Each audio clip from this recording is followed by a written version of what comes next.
Vous avez sûrement aperçu ce type de photos durant ces derniers mois. Ces phénomènes lumineux qui inondent les réseaux sociaux, mais surtout notre ciel nocturne, ce sont des aurores polaires. Elles commencent leur histoire dans l'espace, et plus précisément vers le centre du système solaire où se trouve notre étoile le Soleil.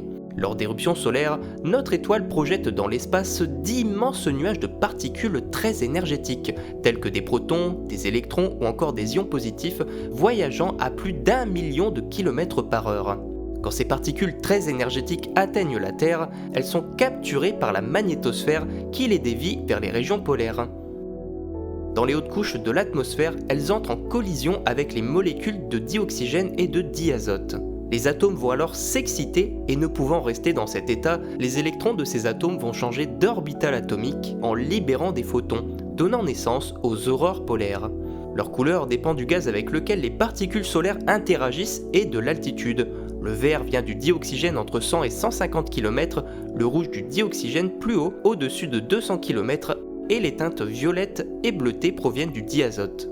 Lors de fortes tempêtes solaires, les aurores deviennent plus intenses et plus étendues et donc peuvent même apparaître bien au-delà des régions polaires, parfois jusqu'en France, comme on a pu le voir depuis l'année dernière.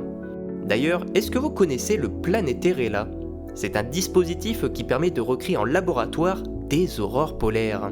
On recrée dans l'enceinte une pression atmosphérique similaire à une centaine de kilomètres d'altitude, et une sphère métallique, qui représente notre Soleil, éjecte des électrons qui vont rencontrer une autre sphère, mais cette fois-ci composée d'un champ magnétique qui représente notre planète. Les électrons vont alors exciter les atomes au niveau des pôles nord et sud de l'aimant et recréer le phénomène des aurores polaires.